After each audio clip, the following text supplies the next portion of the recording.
آج میں کہتا ہوں، آج ہمارے اگر وڈیرے کی کوئی گستاخی کر دے، کوئی نازیبہ الفاظ بول دے نا، تو ہمارے وڈیرے کے لیے سارے لوگ یہاں کے گڈاب سے لے کر بندیچہ تک وہاں پر ان کے ریلی نکال کر چلے جاتے. بھئی ہمارے وڈیرے کے لیے تم نے نازیبہ الفاظ بولے، ہم برداشت نہیں کر سکتے، اپنے الفاظ کو واپس لو.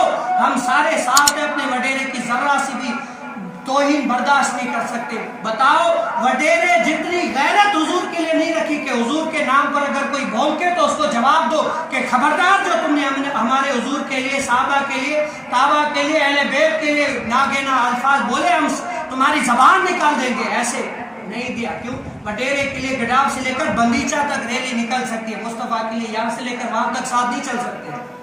وڈیرا اگر آواز دے تو چل سکتے، علماء اگر آواز دے حضور کی عزت کے لیے نہیں چل سکتے. چل سکتے ہیں.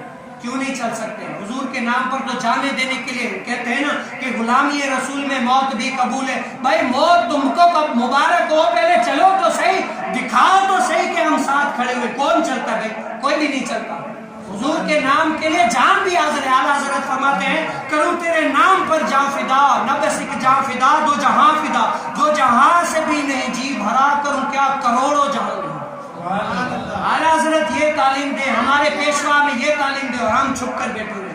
کون ہے علماء کی آواز پر لبیک کہنے والا؟ کون ہے کہ چل کر دکھاتے؟ بھئی وہ کیا نہیں ہم چلیں گے تو کیا ہمارا ہی نقصان ہوگا، روڈ بند کریں گے، یہ کریں گے، ہمارا ہی نقصان ہوگا. تو بندی گڈاب سے لے کر بندیچہ تک کن کا نقصان تھا؟ ہمارا تھا نا، ہمارا تھا نا.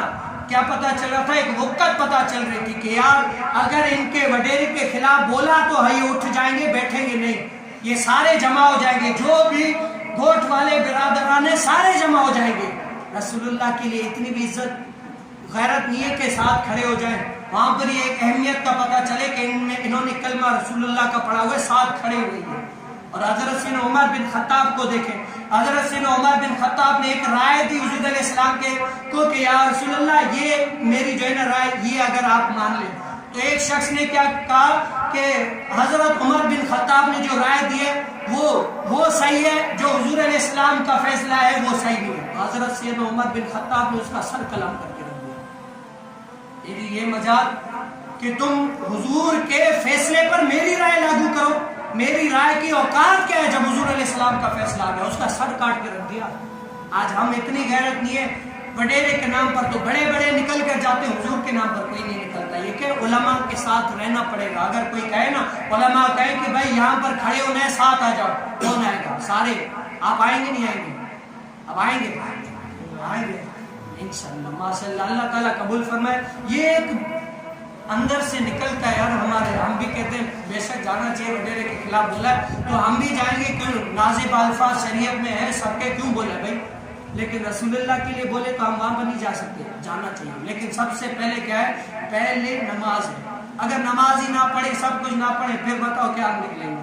اور سوچنے والا یہ بھی تو سوچے گا کیا وہ بولے گا یہاں سے ایک مثال کے طور پہ یہاں سے 10 روپے کی امید نہیں ہے، میں لاکھوں روپے کیسے مانگوں ان سے؟ امید مجھے 10 روپے کی نہیں ہے، لاکھوں روپے کیسے مانگوں گا؟ دے گا ہی نہیں. تو جب کسی کوئی بھی بلایا کہے گا یار میرے تو لوگ نماز ہی نہیں پڑھتے، میرے ساتھ کیا کھڑے ہو کے مار کے لیے. یہ ایک بات ہے. اللہ عز و جل سے دعا ہے کہ جو کچھ سنا اسے یاد رکھ کر دوسروں تک پہنچانے کی توفیق نصیب